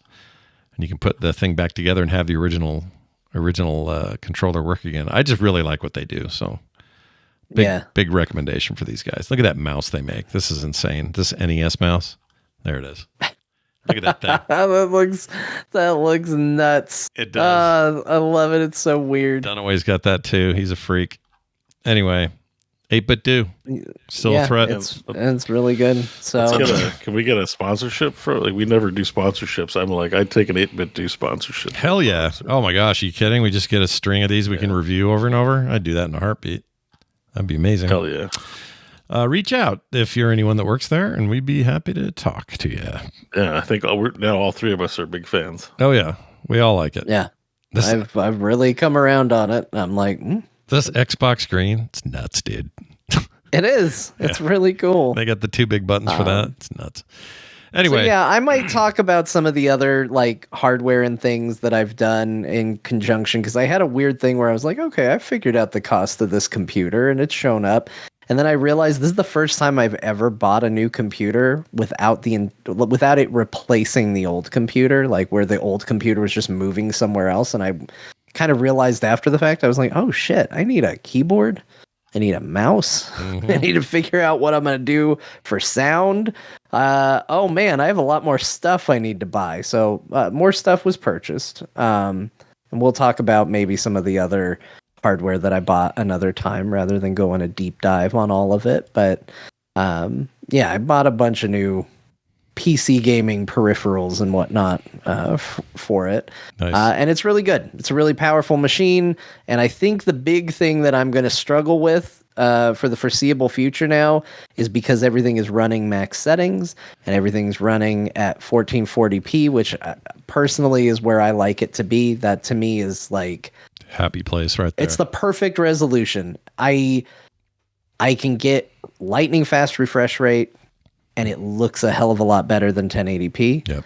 And it's like the perfect mix. I don't need to necessarily go up higher, and I'm worried that if I do, I'll feel the same way about, like 4K, or I wouldn't try 8K. But like for right now, I'm very happy. But as a result, everything I play looks phenomenal. So I feel like we're going to go through a period of time where every time I talk about a video game, I'm going to be like, it's just the greatest looking video game that ever existed. And I don't know how much of that will be the game versus just how it looks and runs on my computer. But, I predict that before too long, you'll be doing a new run of Cyberpunk, and you'll be raving about how it looks on there. I did pull up Cyberpunk, and I really maxed out settings, turned on a lot of their experimental stuff and all of that. And I was floored. I was like, oh my God, this looks so good. And everything running so at such a good frame rate. Like the frame rate, the problem with my old PC is it was good. It still is good. It still is a good machine, but it can't run 1440 at a super high refresh rate. And so now everything's running butter smooth and looks better. Yeah. So it's that triple whammy of it looks better and it's smoother, and it's insane. So it's great. Yeah, so I'm going to basically say exactly that when I talk about the other game I played this week, which is I decided to try that South of Midnight game that came out. It's on Game Pass and came out on Steam. And I decided to give it a go because I thought it looked really compelling. And wouldn't you know, I think this game looks really, really good. Yeah. Everything ran real smooth, and it had a real fantastic look. I will say that the stop motion effect, the frame rate thing that we talked a lot about in the trailers and stuff, I've actually left it on, and it hasn't bothered me that much. I actually think it plays really well.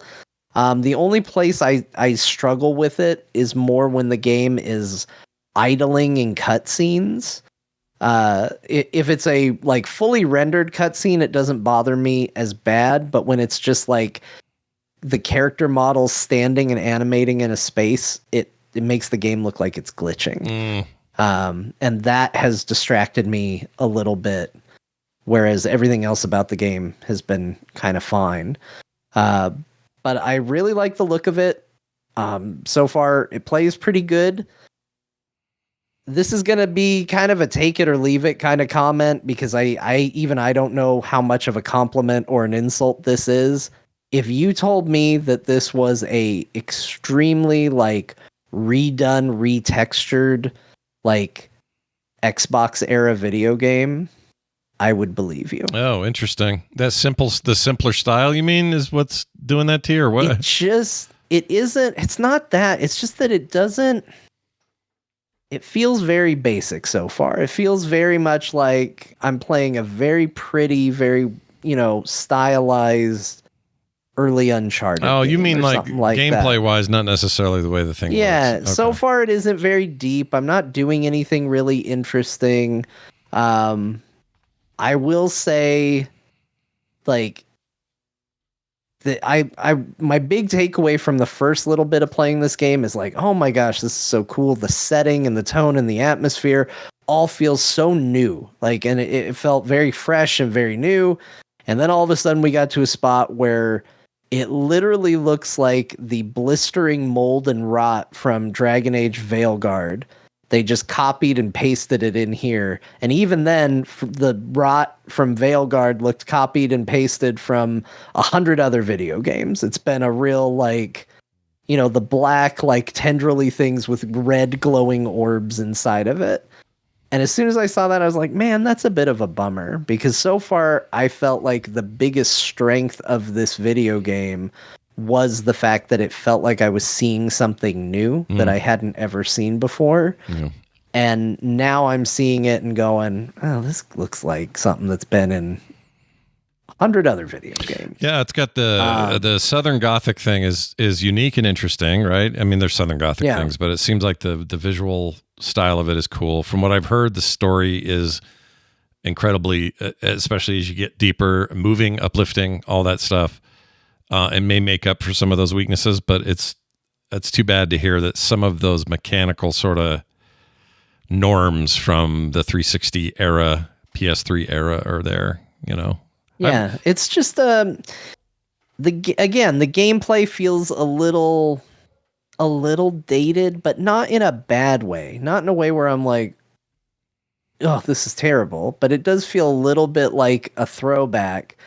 And then this whole blistering rot business is that's the stuff that I'm just like, man, it's a shame because everything else felt so unique. And then right after they first introduce it, you go through an area that has giant vines with thorns, which granted, that's also an aesthetic that's been done to death, but not as much in video games. And I was like, this is cool. Why can't this be the aesthetic? You're kind of seeing a little bit of it right here. You can see all of it around, and it's just that black inky tendrils with red orbs behind it. It's like what was the war game Liam was in? I can never remember the name. Darksiders. The viney Darksiders business. Darksiders. Yeah. I can't talk. Well, let me tell you, a game I would be interested in. Certainly something I haven't seen before. Freudian slip. Yeah, but yeah, I know what you mean. I'm just looking at this tells me, while combat happens, we've closed it off with these vines. And when you beat this stuff, it will go away. And you clear it. Will erode, and then the world will look pretty. And it just, again, it's not a problem. This is in 100 games, and I haven't complained about it in 100 games. I think the reason it stands out so much in this is, one, it's happened a lot. And two, I think the thing that I was loving the most was how different this felt and looked. So something that felt very like, oh, you've seen this 100 times before, though. Mm-hmm. Was jarring because everything else, like the art style was really cool. The story was kind of bringing up this, sort of again, there's not a ton of games that are leaning into, like Southern lore and superstition and stuff like that. Like it was new territory. And so all of a sudden we weren't in new territory anymore. And that was a little disappointing, but I do think the game so far is compelling. I'm going to keep going through it. I haven't met the cool catfish guy yet because I'm still very, very early in it. Looks like you get outfits and stuff. You're into that. No, showing. I am into that. Yeah. I like outfits. Yeah. Outfits are good. Yeah. I think there's going to be a lot to like here. I'm going to keep trying it, but it is your typical action platformy game. If that's not a genre you like, I wouldn't say it's a genre for you.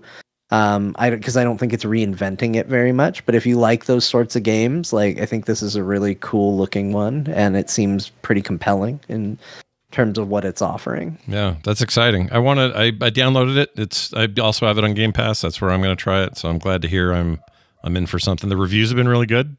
Yeah. Like overall, like both fan and critics seem to agree this is a good game, so that's exciting. It's also voice acting has been real solid. Also, at a time where everybody's telling us how much more games are going to cost, it's nice to see something that's kind of budget friendly. This thing's only $39 on Steam. Like, yeah, that's crazy. Yeah, it's not that expensive, or free on Game Pass, and I really like it. And I also picked up today, I bought Blueprints, which is getting a ton of rave reviews. I picked it up too. I knew I had about an hour to play games today, and I thought an hour of South of Midnight would be more informative than an hour of Blueprints. So next week I'm going to be talking about that. That's also on Game Pass, which surprised me. I bought it. Oh, I didn't know that. I think I bought it. Yeah, I bought it. Oops. I figured that out after I purchased it, but that thing looks so cool. Everything I've heard about it, read about it, the early reviews on this thing, it sounds like one of the most unique freaking things this year. Like I expect this to be on everybody's list at the end of the year by the way the chatter's going. So we'll see. But I picked it up too, but I haven't booted it, so I can't talk about it. Oh, cool. We can all talk about it next week. Yeah, sounds like it'll be in our all played next week. Yep. Well, I mean, if I get to it, buying it is not some guarantee it'll get played. That's true. I'm looking forward to trying I have a few things like that. They're still sitting there from the sale that I still haven't cracked open. I'll also be playing Crashlands 2 next week, because that just came out today. I'm very excited about that. I'm also interviewing I can't remember if it's the founder or his brother, but anyway, somebody at the company there at Butterscotch Shenanigans. I'll be interviewing them for the show. So I'll watch great that. name. It really is. I like Butterscotch. You know what I like about Butterscotch Shenanigans the most? Let's see if I can find it. Butterscotch.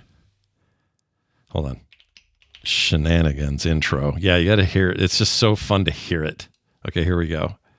Nope, that ain't it. One moment, please, everyone. One moment, please. Don't mind me. Ignore me. Okay. Yeah, this is it. Okay, so let me just turn that up. All right. I think this plays. Didn't it? Oh, damn it. Didn't play. Can I try it here? How about this? Butterscotch Shenanigans. I love that. Isn't that great? That's a good little stamp. It's a little logo sounder. It's just awesome. Anyway, more on that next week. Bo, what'd you get up to this week? All right. Well, it was mostly Valheim. Yeah. Because the addiction's back in, even though it's not a 1.0. But I'll get to that in a moment. I did try some new games this week, however. Hooray! Yay. Tried out new games. Sweet. So one game I was very excited to try, I talked about, was called The Forever Winter, which is a game I finally booted up and tried. And two disappointing results. Oh, I was really looking forward to hearing about this, and no. Well, I mean, I think I have to give it another try, but it boots you into this like tutorial mission where it just teaches you the basics, like shooting and stuff. And the aesthetic's really cool. Like visually, it's amazing. There's like this room with like a whole bunch of IV blood bags hanging out, and this weird mech guy who like is hanging out. Like the vibes are pretty immaculate. And you go through this like quick little nothingness of tutorial. It's like the smallest room ever, and then you're in this hub, and you got 4 days of water. And then you're like, okay, I looked at all the interface and menus, tried to figure out like kind of how things go.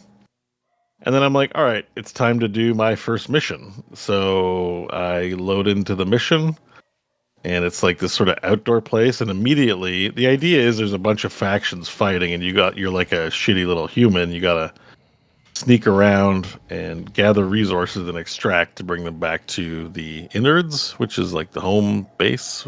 You and the rest of humans. So you've survived some kind of world-ending thing or whatever? Yeah, okay. but I loaded up into a mission and went around the corner and was looking around, and then a whole bunch of those zombie units that like crawl on the ground just dropped on the ground and swarmed me and killed me immediately. Oh, shit. And then, so I'm like, okay, let's respawn, let's go again.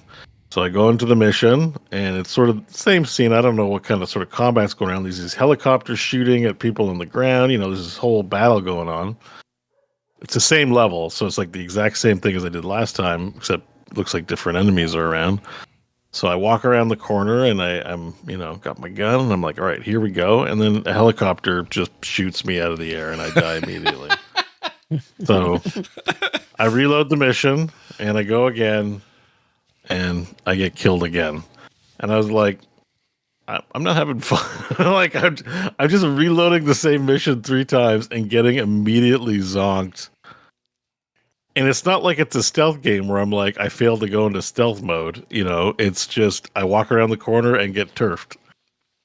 This isn't a game someone's gonna scream "get good" at you for, right? It's not. Well, I mean, they could maybe. Like, I'm just like, either I'm missing something, but I'd spent enough time like looking at the guns and the menus, and I was like, I didn't. There was no difficulty level slider that I could see.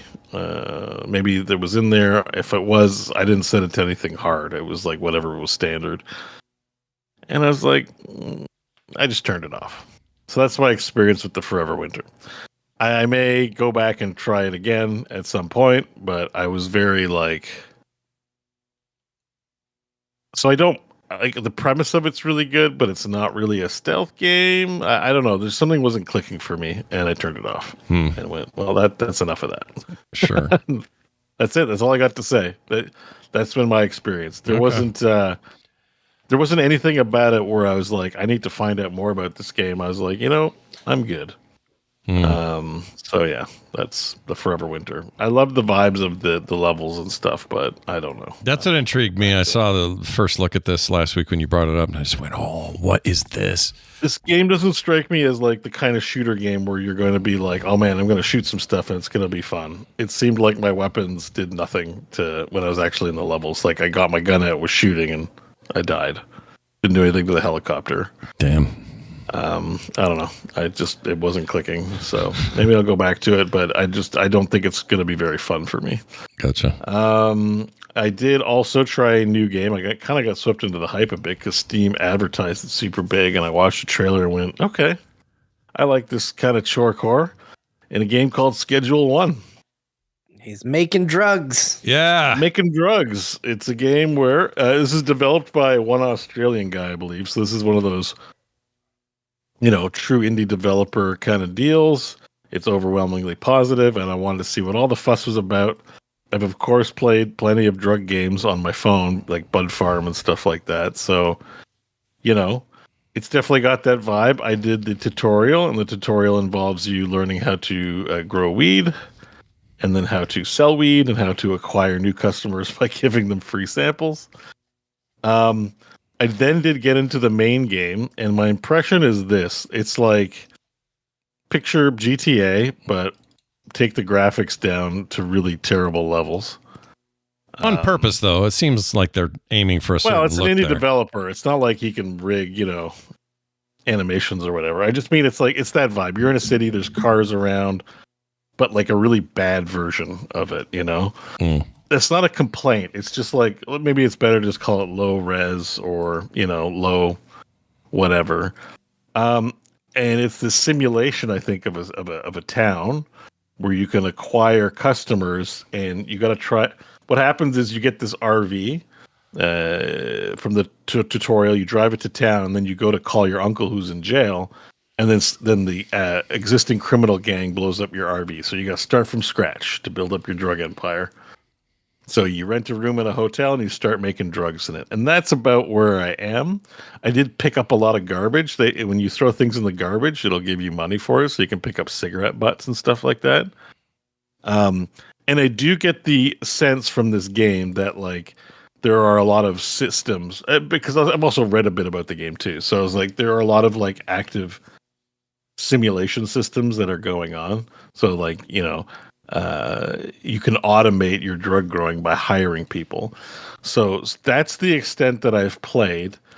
I was like having an okay time with it, but I wasn't having like delirious amounts of fun or intrigued by going on to the next thing. Like, because part of me, it was kind of like, okay, I'm going to make drugs. I'm going to find customers. I'm going to sell them the drugs.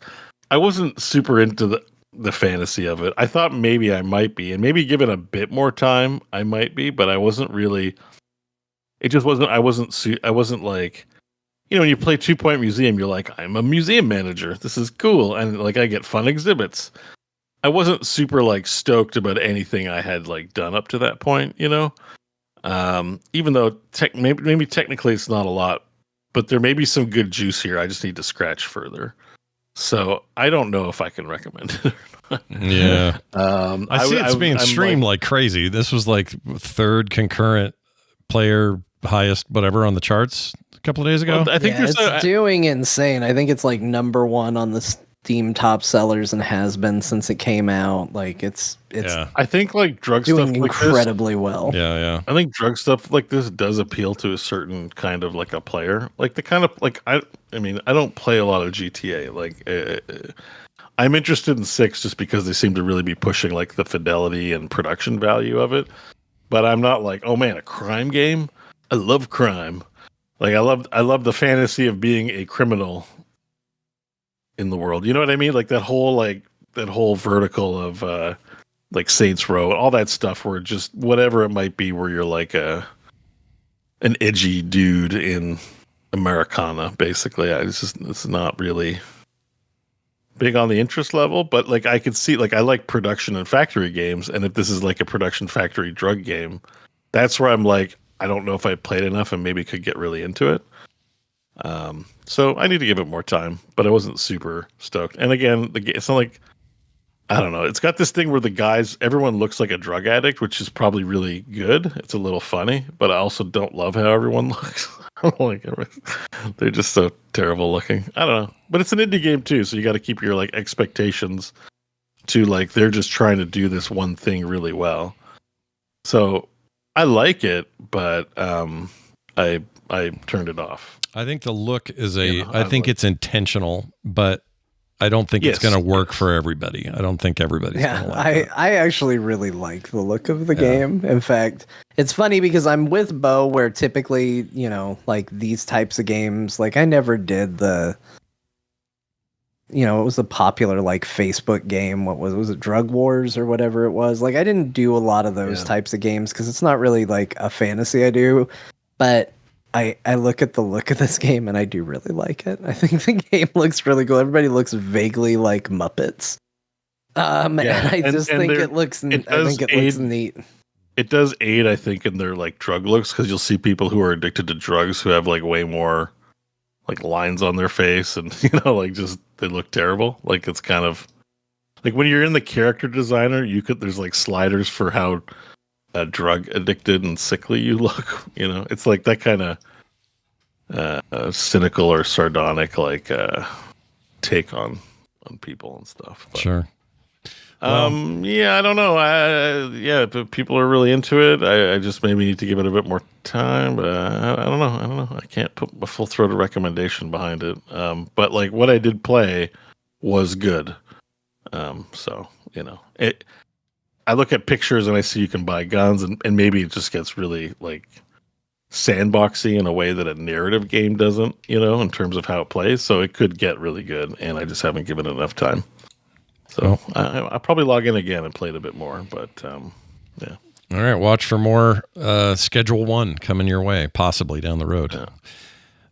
Any other thoughts about Valheim? You're just having a good time in there, doing what you do. No, I'm just, I mean, Valheim's one of those things where like you'll spend, 10 hours doing something benign.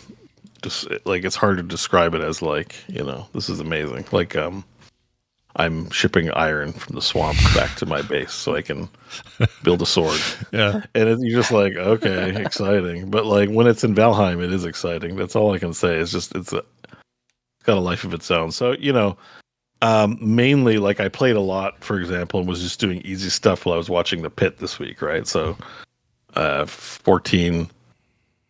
watched 14 episodes of The Pit. That's 14 hours of playtime while I'm also like doing things in the video game, right? And I've got it on the second screen. And Pit is so good, it's not like I'm mostly playing. It's more a case of I'm mainly just watching The Pit, but doing very little in Valheim. You know what I mean? No, that's the perfect like, second screen experience. I like that. Most of the time, second screen stuff is like I'm barely, registering it in some cases if I'm concentrating. So it was a real reverse thing. That's funny.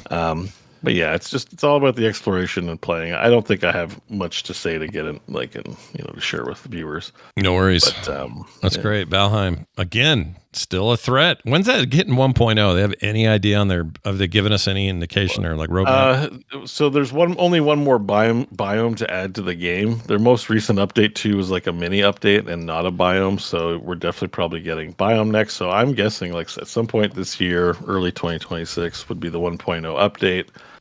I'm also going to guess that there'll be more updates once it does go into 1.0 because they've actually added a lot of cool stuff to the game. Like there's it's not quite a quest, but there's a vendor that marks 3 locations on the map where there's like levels to do and a mini boss to fight. Yeah. And that's cool. I haven't gotten to the part yet. There's magic in the game now, but that's in the Mistlands. I haven't gotten that far yet, obviously. So part of it too is like just actually getting to the new content. Sure. There's a progression path, but there's magic, and they've added you can get chickens. That's a big deal. Love racing chickens. Everyone loves a good chicken. Yeah, that's great. And but mostly what ends up happening in the game is you get caught up in build projects. Sure. And then your world feels bespoke because all the structures in there throughout the world are like things you made. It's not just like, there's like a tangible feeling you get when you're like, oh, I'm at this camp, or I'm at this cottage I built, or Sure. Well, that's great. Good luck in there.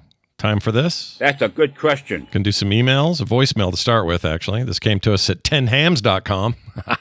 I freaking love that thing. 10hams.com. This is Gene with a question about Bo's tabletop system he talked about a couple of weeks ago. We'll see what he has to say. Hey, guys. Gene Holman here, and I'm out on my afternoon walk, so I'm out of breath. Nice Foley. But this is a question for Bo. A couple of weeks back, Bo, you mentioned a new tabletop role-playing system, game, platform you were interested in. For whatever damn reason, that just popped in my head while I was out here walking. And like I said, I'm walking, so I can't go back and listen to the show again or look through the show notes again. And I'm too damn lazy anyway. So I figured I would ask if you could tell me what that system is. I'm kind of interested, and I'd appreciate it. I love the show, guys. Thanks. All right. What was that called? Right. That thing? Shadow Dark. Shadow Dark. That's it. Shadow Dark. Two words that are compounded together that kind of imply like shadow and dark. And dark. and dark. Yeah, exactly. Yeah. So this is the like, one with if it was the reverse game, you'd call it like what would you Bright call light. it? Bright light. Bright light. There you go. There you go. Light bright. Shadow Dark RPG or RPG. This comes with handbook, hardcover book, and the PDF. $60. This is the one with that crazy art you showed us. Just freaking beautiful stuff. Yeah. And So the sort cool. of deal is like everything is on a page. Like if there's like a rule about something, a roll table, whatever, the rule in the book is like it can't cover more than like a page or two. So when you open it up, you're not flipping through pages and pages of walls of text like in your D&D or Pathfinder manuals to find how to handle everything. Like everything, the idea is the book is structured so that everyone can like sit down and understand it, grok it quickly, and like get to playing quickly. It pretty much encapsulates like my constant criticism of like just D&D being, people just want to sit down and play a game, and it's hard to communicate all that when you're like, well, did you read your spell list? And everyone's like, man, I just don't want to read 20 pages of spells or features or rules. Even though like once you get over that hump, facilitating a game with people who know how to play is very quick, obviously.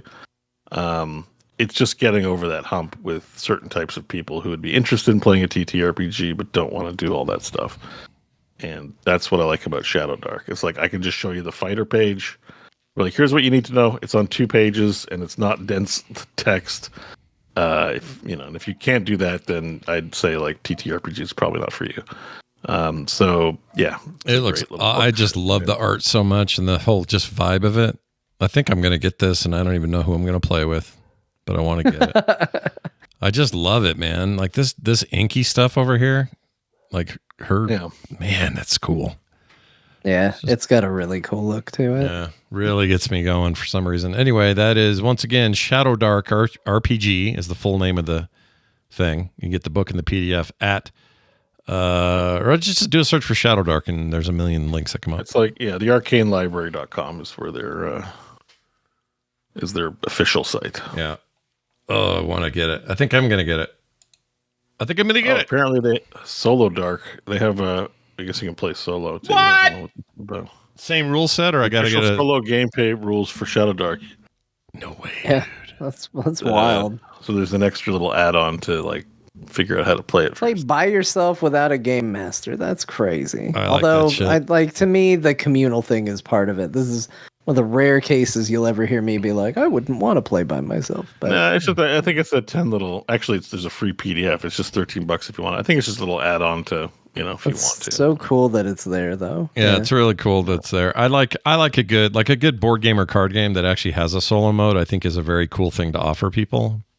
Like the one main book is the hardcover. They have these little zines that you can pick up that like have, it's like the Dragon magazine. It has extra content probably for the game, but they got all this creator kit stuff for people who want to make fan pages. Man, these guys are killing it. This is great. You have to buy the Game Master screen separately, which might be worth doing. It's nice to have these tables as a DM. Look at this nasty ass thing. Look at this.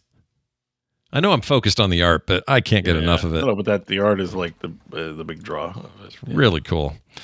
All right. We've also got a text, also at 10hams.com. This is from Bradley Dexter, who says, "Hey, Scott, I've been listening to your content since WoW, Wrath of the Lich King, and just wanted to let you know that Core is by far the best podcast I listen to." That's very nice. That's really nice. Oh, wow.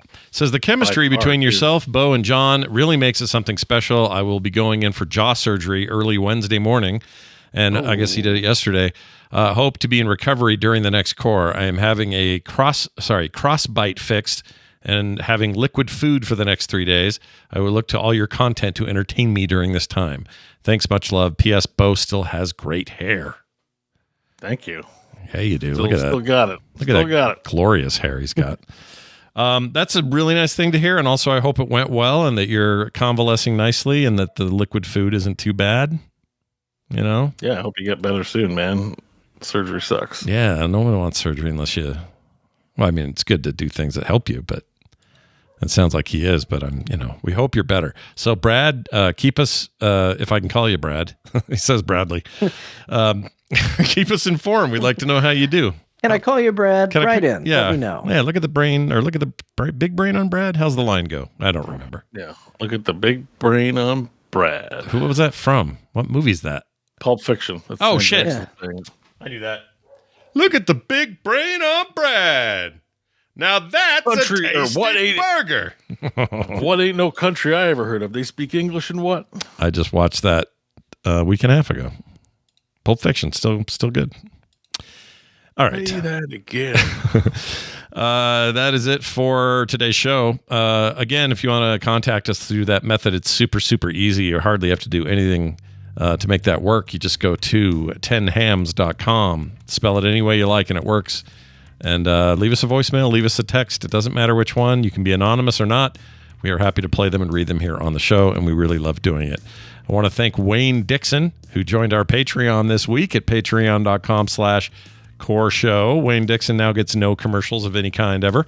He gets pre-show content every week and other monthly benefits, including host specials. I heard rumor you guys are working on a Final Fantasy thing together. That might still be happening. Yeah, it was supposed to be last week, but it kind of got delayed because I was still trying to figure out what was going on with my computer. So we gotta figure out when we're gonna do it now. All right. We keep having sick issues and stuff too. Like I know I got sick, then you got sick, and you didn't get your computer. So maybe this. Yeah, it's been weird. Everyone I know has gotten sick lately except me, and it makes me feel very vulnerable. I know I can't do it tomorrow, John, because I told my mom. So because I was sick, my mom had a birthday thing last weekend, but I didn't want to get everyone sick, so I didn't go. So I'm gonna take her out tomorrow. Yeah, I think we're gonna probably be looking at next week. Yeah. Probably be the sometime soon. Yeah, maybe even Monday or something like that if you're not too busy. Yeah. Well, we'll see. We'll figure it out. Yeah, but patrons, you're going to get this content. No one else will. So look forward to that. You just heard a little planning for it. Now, check out the real thing when it lands. There's lots of other stuff on there already, so you can get all that back stuff too as well. That is at patreon.com/Core Show. And even some of you get art from me in the mail, video game related. Super, super fun. Everything else is at frogpants.com/Core. We now throw the microphone to Grandma, who will catch us up on all the games we played this week, so you people at home, don't forget. I know what you're doing over there. You're sitting there thinking, well, they talked about a lot, but I don't remember half of it. Well, here's the video games you're probably trying to remember they talked about. Ghost of Tsushima, Pac-Man Championship Edition 1DX and 2. Probably also DX. I don't know. John talked about his new PC. He also talked about the 8-bit Do Ultimate 2 controller. If you're like, oh, that controller sounded nice, I don't remember what it was. There's a nice little rhyme to remind yourself. 8-bit Do Ultimate 2. Nice. South of Midnight, The Forever Winter, Schedule 1, Valheim, and the TTRPG they talked about was Shadow Dark. Oh, nice to throw that in. There you go. Yeah. Grandma's paying attention. I like it when she does that. That's it for us. Thank you all for listening, for being here, for hanging out. We are doing this live each and every Thursday at 1 p.m. Mountain Time. So come watch us if you want. Frogpants.tv will get you there. That'll do it for us. For me, for John, for Bo. Have a good week.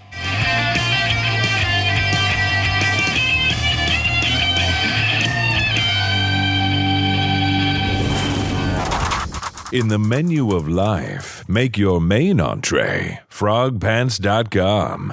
It's delicious. Delicious!